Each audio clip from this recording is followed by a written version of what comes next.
أعوذ بالله من الشيطان الرجيم بسم الله الرحمن الرحيم والصلاة والسلام على أشرف الأنبياء والمرسلين نبينا محمد وعلى آله وأصحابه أجمعين وأشهد أن لا إله إلا الله وحده لا شريك له وأشهد أن محمدا عبده ورسوله صلى الله عليه وسلم ثم أما بعد. Mes frères et sœurs, aujourd'hui, ce numéro, ce moment de vie partagé entre nous pendant ce mois béni de Ramadan et en dehors de Ramadan, ce moment va être un petit peu spécial.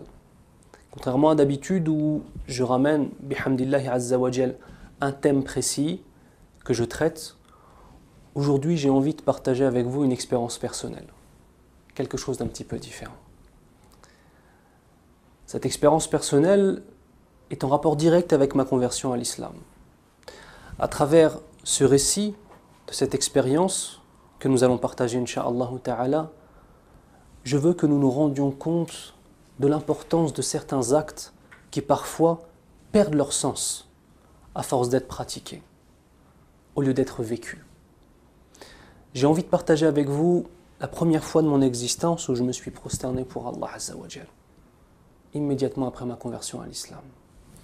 Sans rentrer dans le détail de ma conversion à l'islam, je me suis converti finalement le jour où j'ai fait la shahada tout seul dans ma chambre universitaire à la cité universitaire d'Antony et j'ai commencé à faire la prière. L'homme, dans sa vie de tous les jours, utilise son corps pour diverses choses, utilise sa raison et son intelligence et ses émotions dans un tas de domaines, tous plus différents les uns que les autres. Et on retrouve ou non un certain équilibre dans notre mode de vie. On retrouve ou non un certain mode de vie qui va nous amener une sérénité dans notre existence. Le jour où j'ai posé mon front au sol, subhanallah, j'ai immédiatement ressenti le hadith du prophète sallallahu alayhi wa sallam.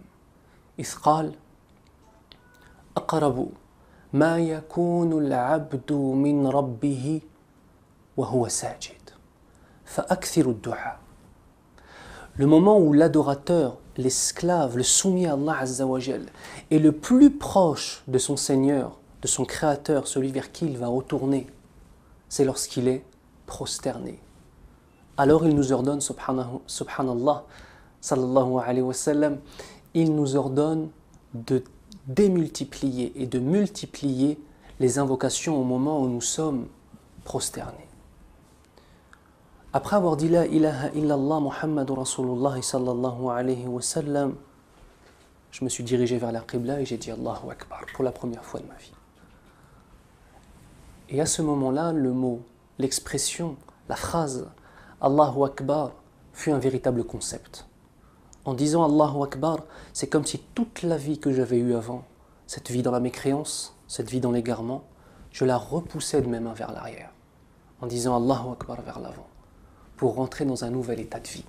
Effectivement, lorsqu'on rentre en prière et qu'on dit Allahu Akbar, on rentre en état d'ihram, en état de sacralité. J'ai récité la Fatiha, je ne pense pas m'avancer trop en disant que j'ai dû commettre une dizaine d'erreurs. J'ai récité une sourate et je pense que ma prononciation, si un arabophone m'avait entendu, je pense qu'il aurait pensé que je ne parlais pas l'arabe peut-être. Mais rarement dans ma vie j'ai été aussi sincère.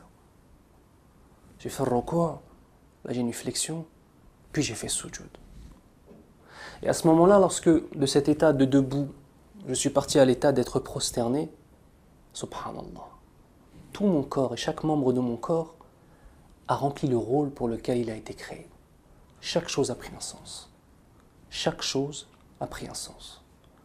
Regardez, subhanallah, lorsqu'on est prosterné, on prend la chose la plus importante et la plus noble que l'on a pour la mettre au plus bas, pour Allah Azza wa Jal. Et qu'est-ce qu'on dit quand on est prosterné? Subhan Rabbil A'la. Al-A'la, c'est le très haut.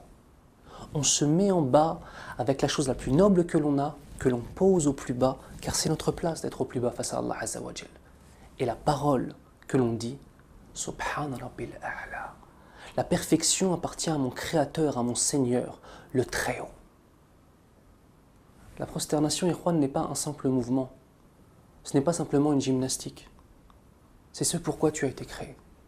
وَمَا خَلَقْتُ الْجِنَّ وَالْإِنسَ إِلَّا لِيَعْبُدُونَ.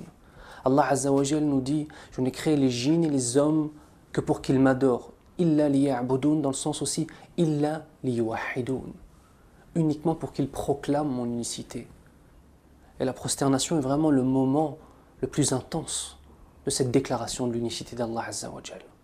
On prend tout ce qu'on a, son cœur, son âme, son corps, et on le soumet au Créateur des cieux et de la terre. Wallahi ya ikhwan,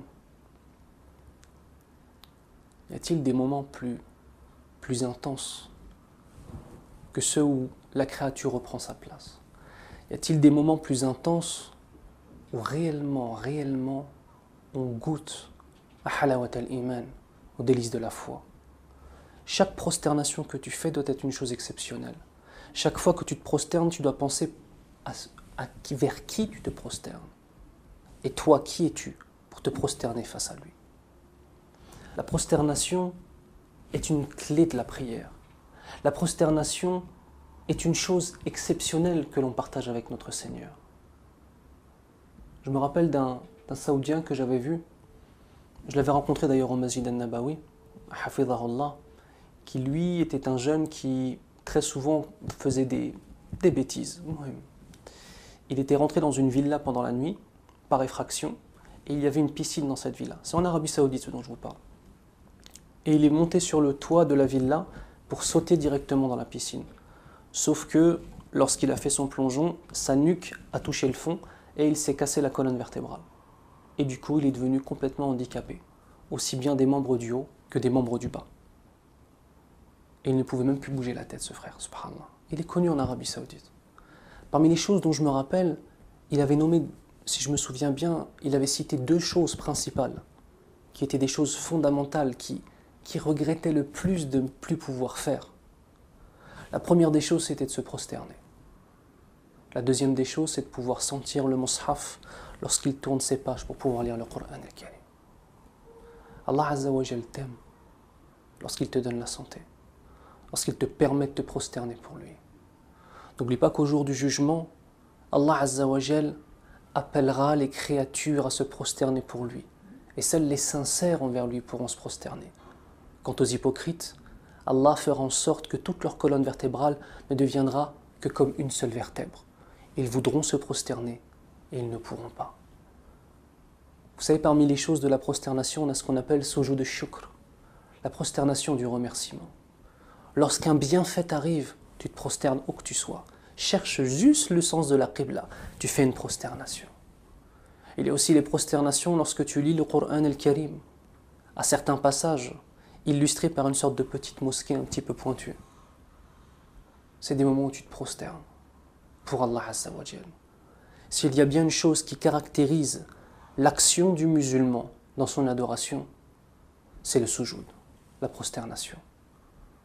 Sur ce, mes frères et sœurs, je vous souhaite, et je me souhaite, et je demande à Allah subhanahu wa ta'ala de faire en sorte que chacune de nos prosternations soit plus exceptionnelle les unes que les autres, plus dans la concentration que la précédente, et moins que la prochaine, incha'Allah. Je demande à Allah Azza wa Jal de faire en sorte que chaque fois que nous allons nous prosterner, nous vivions un moment exceptionnel. Et que lorsque nous ne vivons pas ce moment exceptionnel, lorsque nous avons une prière sans concentration, de se tourner vers Allah Azza wa Jal. Ya Rabbal Alamin. Tu m'as enlevé la concentration. Tu n'as pas voulu que je sois concentré. Tu ne m'as pas offert ce cadeau immense qui est celui du khushu', de la sérénité et de la concentration dans la prière. Ya Rabbal Alamin. Je sais que tu es celui qui donne la vie, qui donne la mort, qui donne la santé, qui préserve de la maladie. Ya Allah, je reconnais ta perfection comme je reconnais mon imperfection. Ya Rabbal Alamin. Pardonne-moi ce manque de concentration dans la prière et accorde-moi la concentration pour toutes les autres prières de ma vie. Est-ce que vous ne pensez pas que ce type d'attitude serait une bonne attitude après la prière? Subhanakallahumma wa bihamdik. Ashhadu an la ilaha illa ant. Astaghfiruka wa atubu ilayk. Wa sahafturkum. Et surtout, je vous souhaite une bonne prière de Tarawih.